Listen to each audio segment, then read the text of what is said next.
Hello, and you are listening to our PAC Politics podcast. It is so good to be back, guys. This podcast is brought to you by our United Resource PAC, a tax-exempt political organization.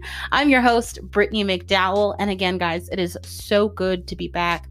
Our podcast has been off the air for a while. Oh, I am so sorry for that. Essentially, as an organization, we have refocused, we have restructured, we have gotten ourselves together, and we actually have a new focus that we'll talk about here in just one moment. You know what? Forget the one moment. Let's talk about it now. Back in the day, if you had listened to our podcast before, we talked about many different issues. Actually, as an organization, we focused on many different issues. Quite frankly, that didn't work out too well. It didn't really work out too well for a myriad of reasons. For one, unfortunately, some of those issues kind of aligned us with a particular political party. And again, we're a non-connected, tax-exempt political organization. We're not with Democrats, we're not with Republicans.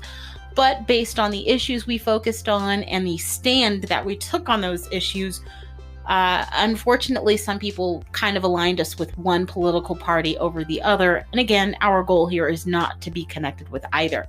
So without getting too much into the whole nitty-gritty details, we've restructured our organization so that way, instead of focusing on multiple issues, we really only focus on one. And the issue that we focus on at the board level, we've decided to not have it be a social issue like abortion or legal immigration. We've actually decided to focus on an issue that is not typically associated with a political party. And the issues that we focus on, again, they're not social issues. They are more, think of them as political events. What we've decided to do as an organization, again, at the board level, is that we've decided to look at political events and look at how politicians respond to those political events. And based on their response, we analyze, hey, are they doing what's in the best interest of Americans? Are they not doing what's in the best interest of Americans?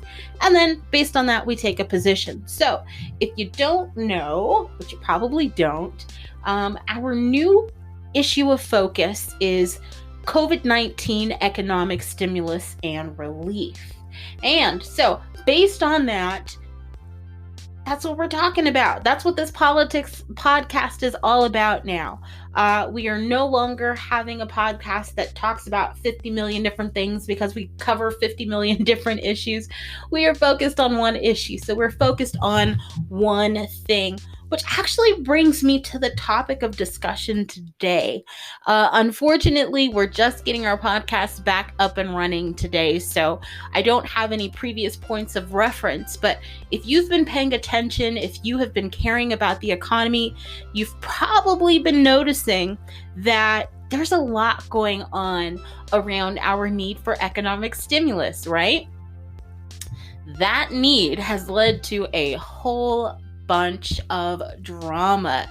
Drama around what? Drama around Congress and our president, President Donald Trump. He essentially, based on, as he says, based on Congress's inability to kind of get the job done to provide our country with economic stimulus, he had to, let him tell it, come in and save the day with with 4 different executive orders, which he did over the weekend.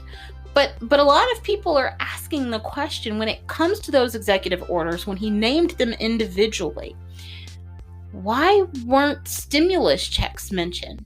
That's the topic of this episode today. The topic, the question, if both Republicans and Democrats, let them tell it, both agreed on our need for a second round of stimulus checks, why then, in all his infinite wisdom, let him tell it, why then did President Donald Trump not include stimulus checks in that executive order? In those sets of executive orders, right? Well, that's what we're talking about this episode. So stay tuned, listen up, let's talk about it, because it's definitely important. Need to know information, right? let's go ahead. Let's dive in.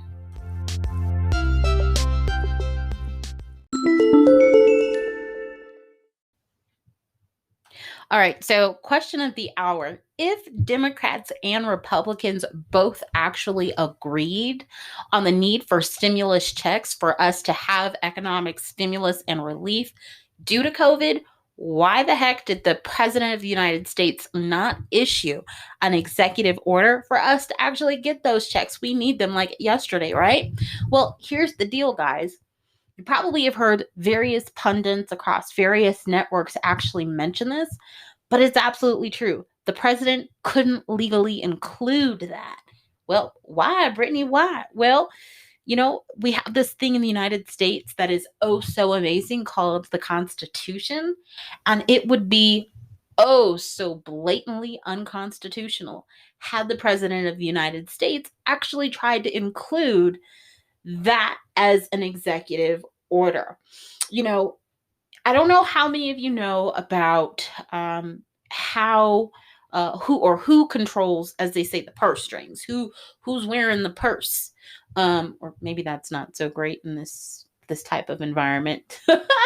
Well, I mean, okay, I'm not even gonna go there, but if you know what we used to focus on, or one of the issues we used to focus on, you probably know why my mind kind of went off somewhere else very briefly. But essentially, the president, what he can do, he can work with money that's already been allocated, but when it comes to drawing up new money, so to say, and how it has to be appropriated, that actually has to be done at the congressional level. One of the things that you probably remember learning about way back in the day, depending on your age, is you probably learned in school about the separation of powers. And one of those separations is the fact that, again, when it comes to allocating and appropriating funds, that happens with Congress. So the president couldn't just come along and say, oh, well, you know what? I'm going to take X amount of dollars and I'm going to issue that as economic stimulus in the form of stimulus checks to the American people. He wouldn't have had the constitutional authority to do that.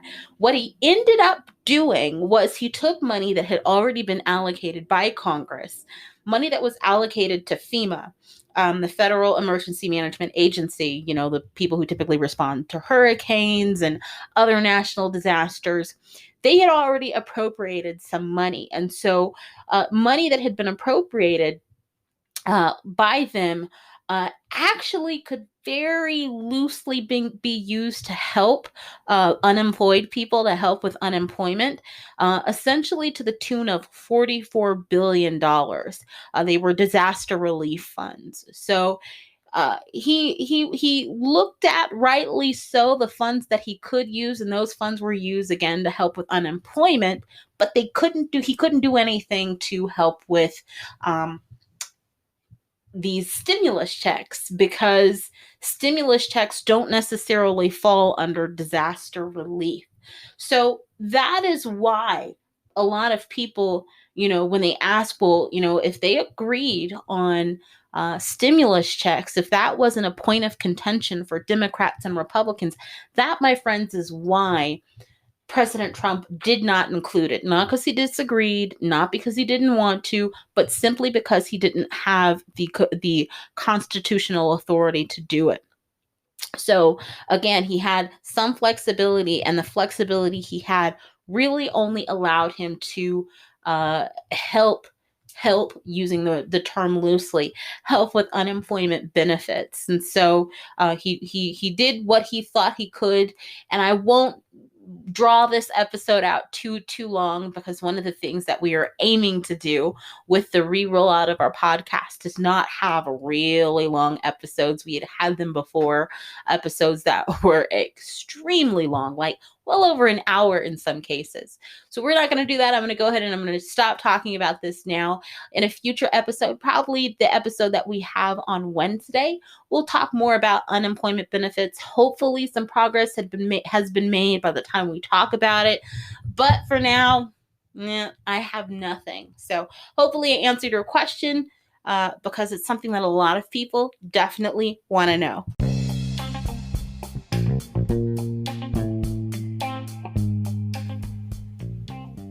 I hope you're enjoying the episode so far. Be sure to check out our Facebook page, which you can find a link to it in the description box of this episode. If you come on over to our Facebook page, you'll find that we talk more about the issue of COVID-19 economic stimulus and relief. I hope to see you over there. Thanks for listening. Let's get back to the show.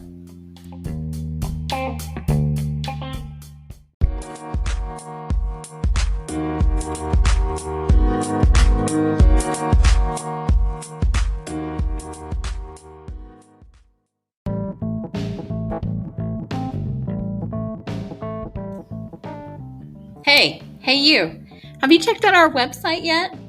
You can find a link to it in the description box of this episode. Over on our website, you can learn more about who we are, what we do, the issue of COVID-19 economic stimulus and relief, where we stand on the issue, what we want to see.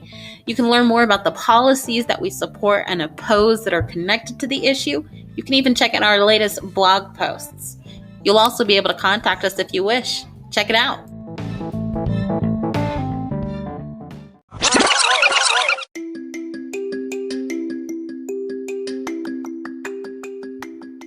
Okay, thank you so much for tuning into our first relaunched episode of our podcast, our PAC Politics podcast. It's been great, it hasn't been so great missing you guys, but it's been great to do this episode, and I look forward to many, many more to come. Now, just exactly when are we going to put out more episodes? Well, that's one of the things that has changed. Unfortunately, due to time constraints, we are not going to be putting out episodes Monday through Friday like we had in the past. We are going to be getting episodes to you every Monday, Wednesday, and Friday. Definitely count on them. They definitely will be here for you. So make sure that you do subscribe to our podcast on your podcast platform of choice. And don't count on the episodes coming out at any particular time. It's not like they're going to roll out at 7 o'clock, 6 o'clock, whenever.